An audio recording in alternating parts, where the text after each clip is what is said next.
क्या आप जानते हैं कि लास्ट वीक में इंडियन स्टॉक मार्केट का जो मूव था वो इनडिसाइसिव मूव था। अगर निफ्टी को देखें तो एक स्पिनिंग टॉप का फॉर्मेशन हुआ है। और ऐसा कब होता है मार्केट में? जब बेयर्स एंड बुल्स के बीच में बहुत जबरदस्त तरीके से फाइट होती है। वो फाइट करीब करीब बराबर की होती है, तब इस तरह के फॉर्मेशन बनते हैं। और ऐसी सिचुएशन में आने वाले वीक में मार्केट या तो गिर सकता है या मार्केट ऊपर जा सकता है। तो लास्ट कैंडल का जो हाई है वो इंपॉर्टेंट हो जाता है, जो लास्ट कैंडल का लो है वो इंपॉर्टेंट हो जाता है। अब आपने कई बार मुझे सुना होगा इस चैनल के ऊपर में कि मैंने बार बार बोला है कि मुझे खुशी होगी कि निफ्टी एक बार 23,700 या 23,500 से 23,700 के जोन में आ जाए, क्योंकि 23,700 इस कॉम्प्लेक्स करेक्शन का एक्सटेंडेड लेग है। यदि वो उसे अचीव कर लेता है तो मैं इसे बहुत हेल्दी करेक्शन मानूंगा। तो करंट लेवल से अगर 2-2.5% का करेक्शन अगर और हो जाता है निफ्टी में तो वो हेल्दी होगा। अभी फिलहाल निफ्टी ने अपने पीक से जो उसने ऑल टाइम हाई बनाया था उससे उसका करेक्शन जो हुआ है 9.37% का हुआ है। तो 10% से ज्यादा का भी करेक्शन हो जाएगा और ये हेल्दी करेक्शन के रूप में हम इसे देखेंगे। लेकिन मेरे या आपके चाहने से स्टॉक मार्केट में कुछ नहीं होता है। लेकिन ब्रॉडली कुछ बातें ऐसी हैं मार्केट में जिसकी ओर मैं आपके ध्यान को आकर्षित करना चाहूंगा। यदि हम रीसेंट टाइम की गिरावट देखें इंडियन स्टॉक मार्केट में तो ये इंडिया में लिमिटेड गिरावट है। बाकी मेजर मार्केट्स में इस तरह की गिरावट वर्ल्ड वाइड नहीं देखी गई। अगर हम पिछले वीक की ही केवल बात करें तो निफ्टी 50 में वीक ऑन वीक बेसिस पे जो गिरावट है 0.64% की है। वहीं S&P 500 में बढ़ोतरी देखी गई है 4.66% की। हैंसेंग इंडेक्स की बात करें, एशिया का एक मेजर मार्केट है, तो हांगकांग मार्केट में भी तेजी थी 1.08% की। और निकाई 225 जो जापानीज स्टॉक मार्केट का फ्रंटलाइन इंडेक्स है उसमें तेजी थी 3.8% की। तो गिरावट कहीं ना कहीं इंडिया स्पेसिफिक गिरावट है जो फिलहाल ये नजर आ रही है। क्या मार्केट के सेंटिमेंट्स में कोई परिवर्तन आया है लास्ट वीक में? तो यस दोस्तों, वैसे तो मार्केट मूड इंडेक्स जो फियर एंड ग्रीड को इंडिकेट करता है निफ्टी 50 के प्रति, वो अभी भी फियर जोन में ही है। लेकिन उसकी रीडिंग जो है 40.19 है और इसके पहले वाले वीक में वो 32.51 थी। तो सेंटिमेंट्स में इंप्रूवमेंट आया है, जबकि निफ्टी 50 में मार्जिनली गिरावट देखी गई है। तो ये एक पॉजिटिव साइन है। जब स्पिनिंग टॉप बना है, मार्केट इनडिसाइसिवनेस में है, उस समय पे शायद बुल्स जो हैं वो बेहतर तरीके से कंट्रोल में नजर आ रहे हैं। अब विडंबना ये है मार्केट की कि भारत का मार्केट मूव इंडेक्स तो फियर जोन में है, लेकिन S&P 500 का फियर एंड ग्रीड इंडेक्स जो है वो ग्रीड जोन में है। तो चलिए दोस्तों, प्राइस चार्ट में चलते हैं और टेक्निकल एनालिसिस करते हैं निफ्टी की, निफ्टी टोटल मार्केट इंडेक्स की, बैंक निफ्टी की, मिड कैप इंडेक्स की, स्मॉल कैप इंडेक्स की, ताकि हम प्राइस एक्शन को भी समझ सकें और क्या पॉसिबिलिटी मार्केट में नजर आ रही है आने वाले वीक में, ताकि हम आने वाले वीक की तैयारी कर सकें। मैं डीके सिन्हा आप सभी का स्वागत करता हूं। इस वीडियो को अभी से लाइक कर लीजिए, चैनल को सब्सक्राइब कर लीजिए, बेल आइकन को हिट कर दीजिए नोटिफिकेशन के लिए, ताकि आप हमेशा अपडेटेड रहें। अगर अभी तक आपने इस चैनल की मेंबरशिप को ज्वाइन नहीं किया है तो ज्वाइन बटन पे क्लिक करें, या उसका भी लिंक इस वीडियो के डिस्क्रिप्शन बॉक्स में नीचे दिया गया है। तो चलिए स्ट्रेट अवे प्राइस चार्ट पर चलते हैं।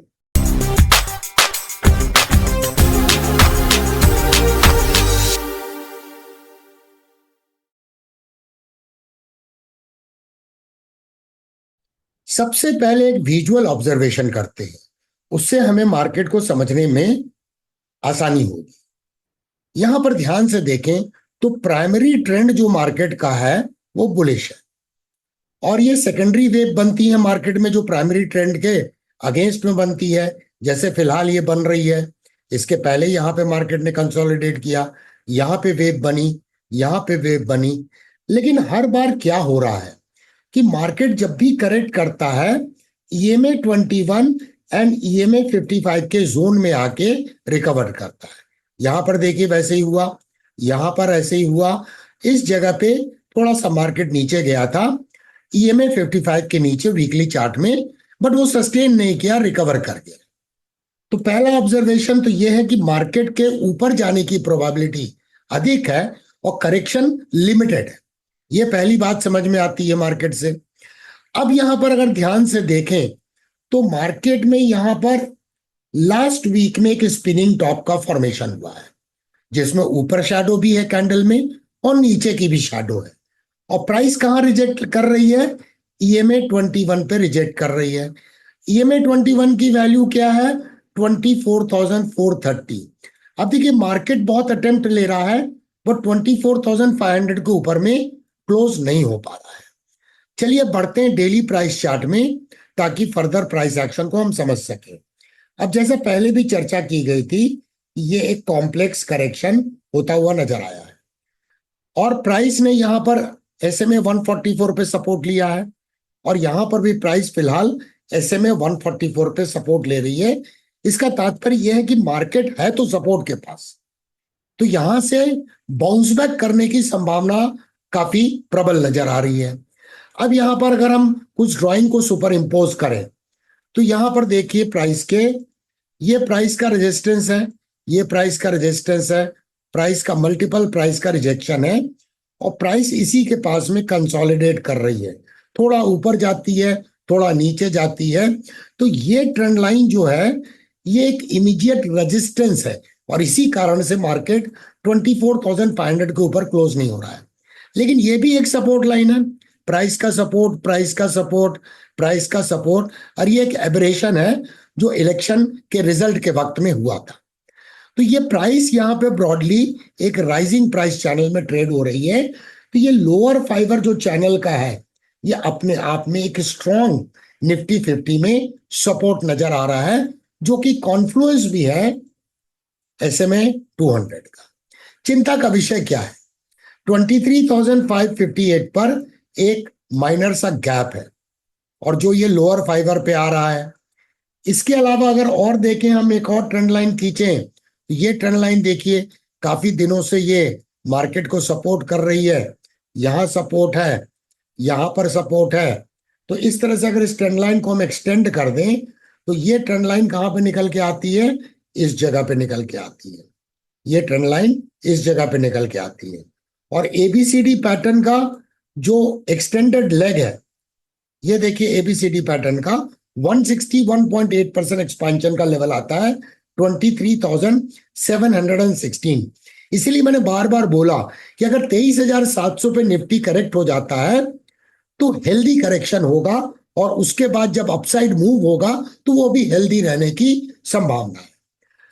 अब यहां पे देखिए मार्केट ने पिछले वीक में जो लो बनाया है वो बनाया है 23,816।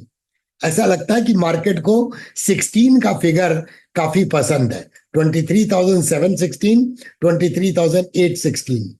तो ये जो जोन है ये एक सपोर्ट एरिया है। 23,716 से 23,816 का जो जोन है ये डिमांड एरिया है मार्केट का इमीडिएट टर्म्स में। और ये spinning top last trading session में भी बना है मार्केट में। तो इसका लो के नीचे अगर प्राइस टूटती है तो बहुत बड़ी संभावना बन जाएगी कि प्राइस इस जोन में आ सकती है और एक्सटेंडेड एबीसीडी पैटर्न को कंप्लीट कर सकती है। तो ये एक तो बात हो गई सपोर्ट की। अब हम रेजिस्टेंस की अगर बात करें, ये इस जगह पे देखिए प्राइस कहीं ना कहीं ये वीकली चार्ट पर 24,569 मीडियन है बेरिश कैंडल का। इसके ऊपर में पहली क्लोजिंग, पहला सिग्नल होगा कि करेक्शन की समाप्ति हो गई है। और वो सिग्नल इंपॉर्टेंट इसीलिए होगा कि उस वक्त पे price EMA 21 and volume weighted moving average 21 के ऊपर क्लोज हो जाएगी और उसके बाद इसकी संभावना बढ़ जाएगी कि इस जोन में जाएगी 24,750 से 24,800, बट फाइनल कंफर्मेशन कब आएगा मार्केट का, जहां अपसाइड मोमेंटम डेवलप होगा, जब कोई कैंडल 24,900 के ऊपर में क्लोज हो जाएगी। ये लेवल हमने कहां से निकाला है, अगर ये प्रायर करेक्टिव वेव की अगर हम रिट्रेसमेंट एनालिसिस करें तो 38.2% रिट्रेसमेंट लेवल, जो कि एक डेरिवेटिव है गोल्डन रेशियो का, वो इस लेवल पे फॉल करता है। तो उस समय पे क्या होगा, मार्केट 38.2% को भी निकाल लेगा और ये सारे moving averages EMA 21, EMA 55, volume weighted moving average के ऊपर में क्लोजिंग होगी और तब मार्केट में एक अच्छा खासा अपसाइड मोमेंटम बनेगा। तो फाइनल कंक्लूजन है कि आने वाले वीक में 23,700 से 23,800 का जो जोन है वो डिमांड एरिया है। अपसाइड में इमीडिएट रेजिस्टेंस है 24,569, जो कि मीडियन भी है और इसके ऊपर प्राइस क्लोज नहीं हो पा रही है। और उसके बाद यहां पर देखिए तो 24,750 से 24,800 जहां प्राइस का मल्टीपल सपोर्ट है वो रेजिस्टेंस के रूप में साबित होगा। चलिए अब बढ़ते हैं, निफ्टी टोटल मार्केट इंडेक्स को चेक करते हैं, जिसमें 750 स्टॉक्स का समावेश है। अब यहां पे भी देखिए इस इंडेक्स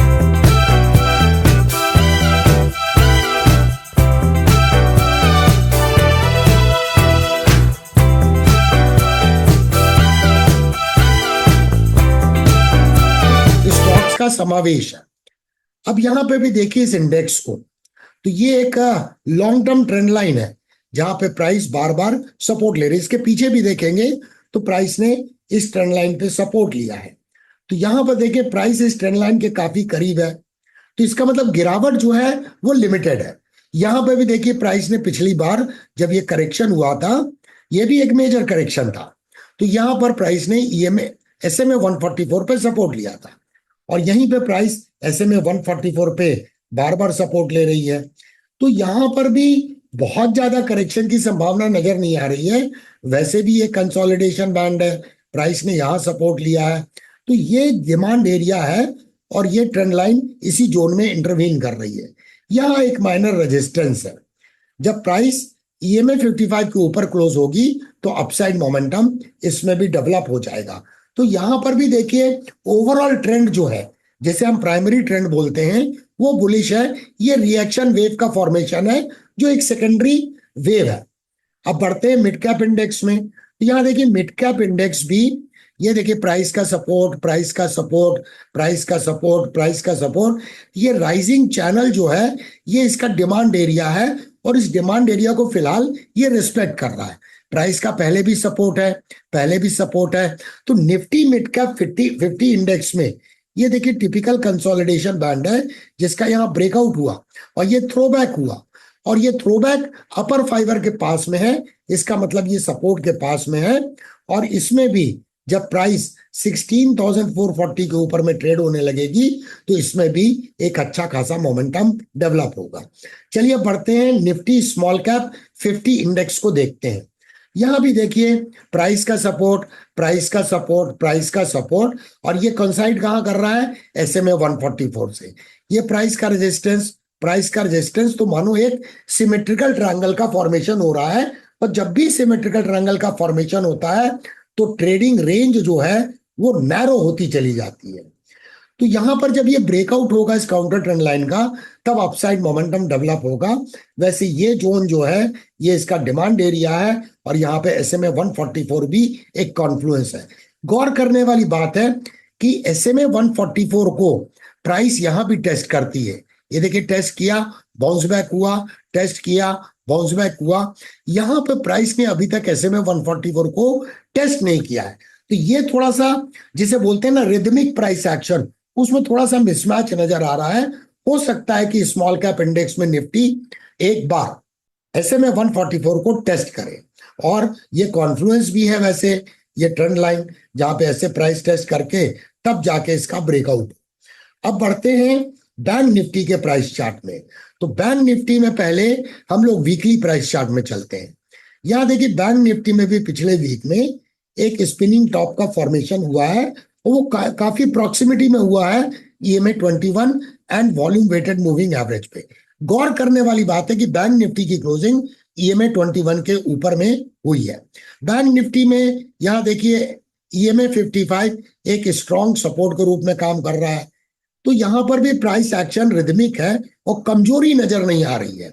अब यहां पर भी देखिए अगर हम इस ट्रेंड लाइन को देखें, प्राइस का सपोर्ट है, प्राइस का सपोर्ट, प्राइस का सपोर्ट, और ये इंपॉर्टेंट एरिया है। हम एक और तरीके से ट्रेंड लाइन खींच सकते हैं, प्राइस का सपोर्ट, प्राइस का सपोर्ट, प्राइस का सपोर्ट, ये दोनों राइजिंग ट्रेंड लाइन के बीच का जोन एक इंपॉर्टेंट डिमांड एरिया नजर आ रहा है बैंक निफ्टी में। चलिए बढ़ते हैं डेली प्राइस चार्ट पे। तो डेली प्राइस चार्ट में हम देखते हैं, तो आप देखिए ये राइजिंग चैनल में बार बार प्राइस सपोर्ट ले रही है। बैंक निफ्टी में एक बात पॉजिटिव है कि इसने SMA 144 को टेस्ट किया है, पियर्स थ्रू एक्शन है, और ये देखिए बुलिश एनगल्फिंग कैंडल का फॉर्मेशन हुआ, और जब ये करेक्शन हो रहा है तो फिलहाल प्राइस ये सपोर्ट ले रही है multiple moving averages EMA 21, EMA 55 और volume weighted moving average 21 period के जंक्शन पे प्राइस खड़ी है। तो यहां पर देखें ये इंपॉर्टेंट इमीडिएट डिमांड एरिया है, 51,000 से लेके 51,250 ये इसका डिमांड एरिया है, जहां इस राइजिंग प्राइस चैनल का अपर फाइबर भी इंटरवीन कर रहा है। अगर हम मेजर सपोर्ट की बात करें तो ये देखिए प्राइस का सपोर्ट है, प्राइस का सपोर्ट है, यानी बैंक निफ्टी ने 50,400 से 50,500 पर एक बेस बनाया है जो बैंक निफ्टी का एक मेजर सपोर्ट है। अब रेजिस्टेंस की बात कर लेते हैं, तो यहां देखिए बैंक निफ्टी में यहां एक गैप है जिसकी चर्चा हम पहले भी चैनल में कर चुके हैं, और ये गैप है 52,583 से 52,818। ये गैप इसको बार बार रजिस्ट कर रहा है और वहां से प्राइस रिजेक्ट हो रही है बार बार। तो जैसे ही ये गैप फिल होगा तो बैंक निफ्टी की यात्रा 53,600 की तरफ हो सकती है। ये टिपिकल एक रेंज बाउंड मूवमेंट है बैंक निफ्टी में, जो अपर फाइबर से लोअर फाइबर के बीच में ऑसिलेट कर रहा है। तो ब्रॉडर मार्केट में प्रोबेबिलिटी की बात करें तो मार्केट में अगर करेक्शन और होता भी है तो वो लिमिटेड होगा, बहुत बड़ा करेक्शन होने की संभावना नजर नहीं आ रही है। लेकिन अगर ये सप्लाई एरिया जो हमने चर्चा की इसे मार्केट ने निकाल लिया तो एक अच्छा खासा अपसाइड मोमेंटम मार्केट में डेवलप हो। अंत में मैं एक बात फिर से बोलना चाहूंगा और फिर से दोहराना चाहूंगा कि इस चैनल का हर वीडियो जो आपके समक्ष आता है उसमें हम स्टॉक मार्केट के बारे में सिखाने की कोशिश करते हैं। स्टॉक मार्केट में कोई भी व्यक्ति दुनिया के किसी भी कोने का क्यों ना हो, कितना भी टॉप एनालिस्ट क्यों ना हो, वो मार्केट का प्रिडिक्शन नहीं कर सकता है। ये सत्यता है। अगर कोई व्यक्ति एक्यूरेटली मार्केट का प्रिडिक्शन कर पाता तो आप सोचिए risk management, money management and position sizing की आवश्यकता क्यों पड़ती। यस, अगर हम अलग अलग टेक्निकल स्टडीज के आधार पर मार्केट के प्राइस एक्शन को समझते हैं, मार्केट की साइकोलॉजी को समझने की कोशिश करते हैं, तो यस हमें अवश्य एक मार्केट में एज मिलता है। और पीटर लिंक की बात को फिर दोहराना चाहूंगा कि you need to be right 6 out of 10 times. तो दुनिया में अगर आपकी एक्यूरेसी विनिंग रेट 60%, 65% आती है, ये मान के चलिए कि आप दुनिया के बेस्ट व्यक्ति।